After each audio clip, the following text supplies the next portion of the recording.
Ada satu kisah saat di Madinah ada seseorang yang benci jika ada orang lain yang terlalu menyanjung dan mengagungkan Nabi Muhammad SAW.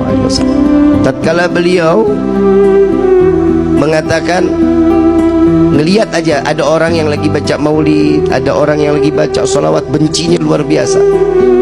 Ada satu orang ahli ibadah dengan cinta yang begitu besar kepada Rasulullah SAW. Setiap hari dia salawat. Tatkala beliau sedang ziarah ke makam Nabi, beliau sedang membaca maulid. Ada salah satu orang di belakangnya mendengar begitu selesai diajak makan di rumahnya. Tuan, saya undang makan di rumah saya, boleh? Boleh. Alhamdulillah, dibawalah sampai ke rumah. Begitu sampai di rumah ternyata bukan dikasih makan, tangan diikat, lidahnya dipotong. Kenapa? Saking bencinya karena orang tersebut terlalu menyanjung dan mengagungkan Nabi Muhammad SAW. Aku tidak suka tatkala engkau terlalu mengagungkan dan memuliakan Muhammad, karena Nabi Muhammad adalah bukan seorang Tuhan yang wajib kita muliakan dan kita agungkan.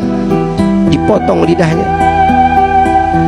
Saat itu juga dilepas orang tersebut, lidahnya digenggam, mulut penuh sama darah, lidah digenggam, dibawa sampai ke depan makam Rasul SAW. Di dalam hati beliau mengatakan, ya Rasulullah, maafkan saya, bukan saya enggak mau salawat lagi kepadamu, tapi lidah saya saat ini sudah ada di tangan saya. Saya tidak lagi dapat menyanjung dan memuliakanmu dengan lidah yang sempurna.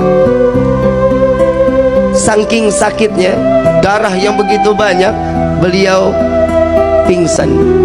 Di dalam pingsannya beliau didatangi sesosok manusia yang tatkala beliau mengatakan, wahai hamba Allah, wahai hamba Allah, ketahuilah aku Muhammad yang saat ini datang menjengukmu.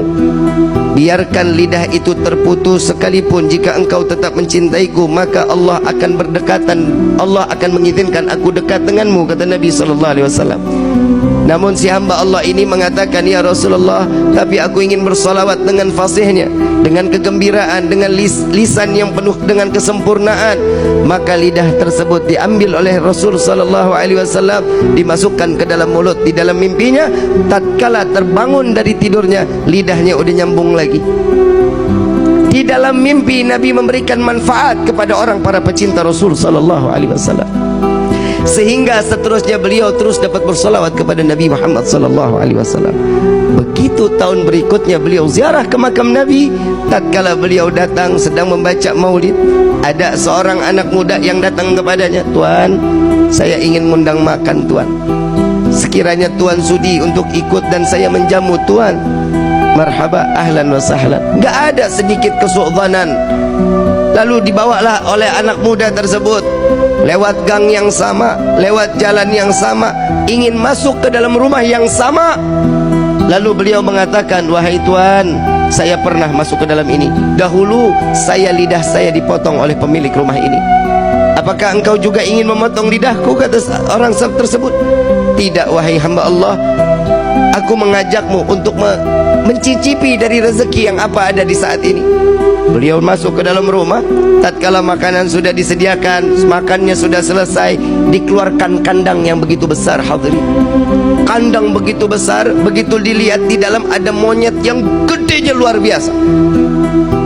Lalu ditanya, ini apa ini? Tuan, ingat dahulu engkau bilang engkau pernah dipotong lisanmu, engkau pernah dipotong lidahmu oleh ayahku. Dia adalah ayahku yang Allah kutuk menjadi kerak yang besar.